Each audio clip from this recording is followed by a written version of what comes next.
दोस्तों नमस्कार, आप देख रहे हैं हमारा YouTube चैनल देखी सुनी।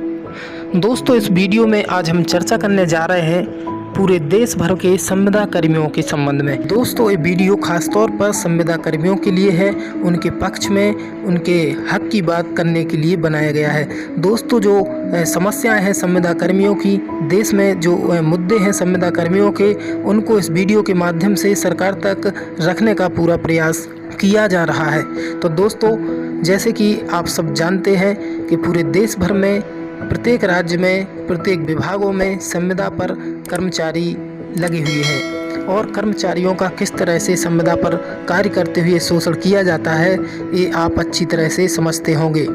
अगर नहीं जानते हैं तो इस वीडियो में हम आपको बताने जा रहे हैं। दोस्तों एक उदाहरण उत्तर प्रदेश के शिक्षा मित्रों और अनुदेशकों का आपको हम देने वाले हैं, जो काफ़ी संख्या में उत्तर प्रदेश में संविदा पर लगे हुए हैं। जिंदाबाद जिंदाबाद जिंदाबाद हमारी मांगें पूरी हो, हमारी मांगें पूरी हो। तो साथियों उत्तर प्रदेश में शिक्षा मित्र लगभग 20 वर्षों से संविदा पर शिक्षा विभाग में प्राथमिक विद्यालयों में सेवा दे रहे हैं। प्राथमिक विद्यालयों में कक्षा 1 से 5 तक के प्राइमरी बच्चों के लिए जो शिक्षा प्रदान की जा रही है उसमें शिक्षा मित्रों का बहुत ही बड़ा योगदान है। साथियों उत्तर प्रदेश में जिस समय शिक्षकों की कमी महसूस की जा रही थी उस समय शिक्षा मित्रों को गाँव स्तर पर भर्ती निकालकर गाँव की शिक्षा व्यवस्था को दुरुस्त मजबूत करने के लिए 12वीं पास युवाओं के लिए मौका दिया गया था। दोस्तों जब शिक्षा मित्रों ने अपनी नौकरी प्रारंभ की उस समय उन्हें 3000 रुपये के लगभग मानदेय दिया जाता था। दोस्तों एक सवाल निकल के आता है कि कोई भी पढ़ा लिखा युवा अगर नौकरी में आता है तो उसे एक खुशी होती है और एक उम्मीद जगती है कि हम सरकारी नौकरी में आए हैं तो हमारा भविष्य उज्जवल होने वाला है और आगे चलकर हमें परमानेंट कर दिया जाएगा या हमारा वेतन बढ़ा दिया जाएगा। दोस्तों इस तरह से उम्मीदों के साथ शिक्षा मित्रों ने काफ़ी लंबे समय तक, यानी कि ये समझ लीजिए कि 15 वर्षों तक अपनी सेवाएं देने के बाद समाजवादी पार्टी की सरकार ने उनको दूरस्थ शिक्षा के माध्यम से बीटीसी आदि कराकर उन्हें समायोजन करते हुए परमानेंट शिक्षक के तौर पर नियुक्त कर दिया, जिसको बाद में सरकार बदलने के साथ ही कोर्ट के आदेश से उनका समायोजन रद्द कर दिया गया और उन्हें वापस सहायक अध्यापक पद से शिक्षा मित्र के पद पर वापस लौटना पड़ा और उनका ज्यों का त्यों मानदेय 3500 रुपये जो भी था वो दिया जाने लगा। इसके बाद उत्तर प्रदेश समेत पूरे देश भर में शिक्षा मित्रों के पक्ष में विरोध को देखते हुए, शिक्षा मित्रों के पक्ष में बात को सुनते हुए और सरकार का कड़ा विरोध को देखते हुए सरकार ने उनका मानदेय 10,000 रुपये कर दिया। दोस्तों आज लगभग 4 साल समायोजन रद्द होने के बाद भी शिक्षा मित्र मात्र 10,000 रुपये पर अपनी नौकरी कर रहे हैं और इस तरह एक महत्वपूर्ण पहलू निकल के आता है कि कोई भी युवा नौकरी में आने के बाद उसका समय तो वेस्ट होता ही है, जिस वजह से उसके सारे सपने खत्म हो जाते हैं और अन्य लक्ष्यों को भूलते हुए वह अपनी नौकरी में जुट जाता है, जिस वजह से वह दूसरी तैयारियां नहीं कर सकता है। काफ़ी संख्या में ऐसे गांव स्तर के गरीब छात्र होते हैं जिनको बामुश्किल नौकरी मिलती है और नौकरी मिलने के बाद उन्हें उम्मीदों के साथ वो अपनी नौकरी की राह पर आगे बढ़ते जाते हैं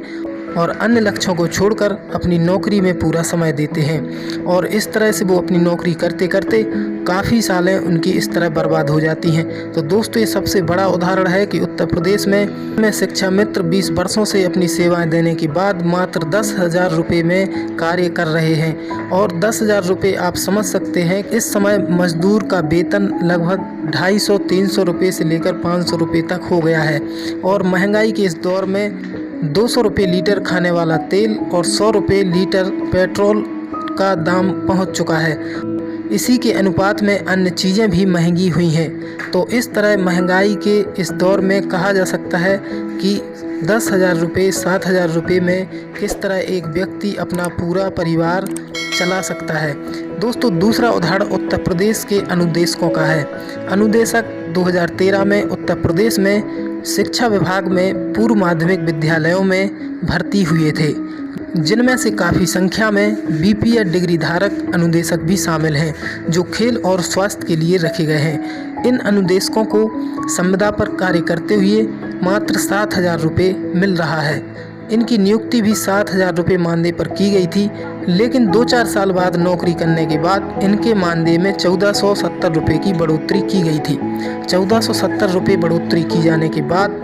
1 साल तक 8,470 रुपये मानदेय मिला। इसके बाद भारतीय जनता पार्टी की उत्तर प्रदेश में सरकार बन गई, जिसके 1 साल बाद ही इनका 1470 रुपये बढ़ा हुआ मानदेय वापस रिकवर कर लिया गया और अनुदेशकों को वापस उनके मानदेय 7,000 रुपये पर कर दिया गया। दोस्तों, आज भी 2013 से लगभग 8 वर्ष होने को हैं और अनुदेशक 7,000 रुपये में नौकरी कर रहे हैं, जो अधिकांश युवा थे। और आज 8 साल बीत जाने के बाद कईयों की तैयारी छूट गई है, कईयों का भविष्य बर्बाद हो गया है और वो अपने परिवार का भरण पोषण मात्र 7,000 रुपये में किस तरह कर रहे होंगे। और आज के इस महंगाई के दौर में प्राइवेट स्कूलों की फीस और महंगाई, इन सब चीज़ों को देखते हुए किस तरह से संविदा कर्मियों का शोषण कहा जाए कि शोषण हो रहा है या सरकारें कर रही हैं,